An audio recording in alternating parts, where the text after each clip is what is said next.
વચ્ચે તંત્ર દ્વારા સિસ્ટમ દ્વારા જે પણ કોઈ કામગીરી થઈ એ પણ દાદ દેવી પડે, પ્રશંસનીય કહી શકાય। કારણ કે સૌથી પહેલાં વાત કરીએ, જુઓ કઈ રીતે અમદાવાદના બગોદરામાં એનડીઆરએફ બન્યા રક્ષક।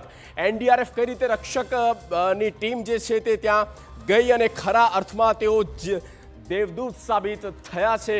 આ છે એ સંકટ મોચક અને જુઓ લોકોને બચાવવામાં આવી રહ્યા છે। આ અમદાવાદના જિલ્લાના બગોદરાની આપણે વાત કરી રહ્યા છે, બગોદરામાં કે જ્યાં નજર પડે ત્યાં પાણીનો ભરાવો છે અને લોકોની અંદર રહેવું પણ, ઘરની અંદર રહેવું પણ હવે મુશ્કેલ બની ગયું છે। કેમ? કારણ કે ઘરની અંદર લોકો ફસાઈ ગયા છે, બહાર નીકળવું પણ અઘરું છે।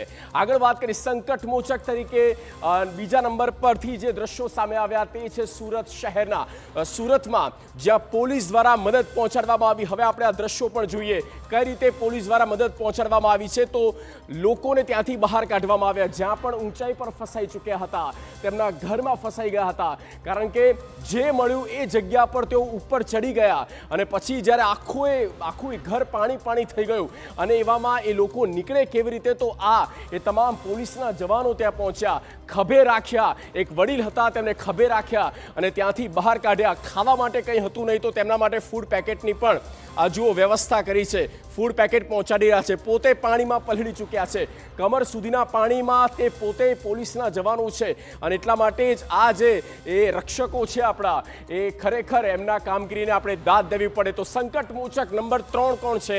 તો જુઓ નવસારીમાં જે દ્રશ્યો આવ્યા છે અને એ છે આપણી આર્મી, ઇન્ડિયન આર્મી, ભારતીય સેનાએ મોરચો સંભાળ્યો છે અને ભારતીય સેના જ્યારે મેદાનમાં ઉતરે છે ત્યારે લોકોને પણ એક ભરોસો બેસે છે અને લોકોને પણ તેમના પ્રત્યે જે પ્રેમ ભાવ છે, જે રિસ્પેક્ટ છે તે જોવા મળે છે। કારણ કે ભારતીય સેના એ ગ્રાઉન્ડ રિયાલિટી પર ઉતરી અને જે પણ લોકો ફસાયા હતા એ તમામ લોકોને બહાર કાઢી, જ્યારે દેશનો જવાન એ સુરક્ષા માટે થઈને જ્યારે બોર્ડર પર લડતો હોય અને પણ ઘરની અંદર એટલે કે આપણા દેશની અંદર પણ ક્યાં કોઈ આ પ્રકારની આપત્તિ આવે તો એ આપત્તિમાંથી પણ કઈ રીતે લોકોને બહાર કાઢવા, એમના માટે થતી એ તમામ જે પણ કોઈ મદદ છે એ મદદ આપણી ભારતીય સેનાએ પણ પહોંચાડી છે। જુઓ એ તમામ એ લોકો આપણા આર્મીના જ વેશમાં છે અને એ વેશમાં જ તેઓ અત્યારે તમામ લોકોને બહાર કાઢી રહ્યા છે, એટલા માટે ખરા અર્થમાં એ સંકટ મોચક તરીકે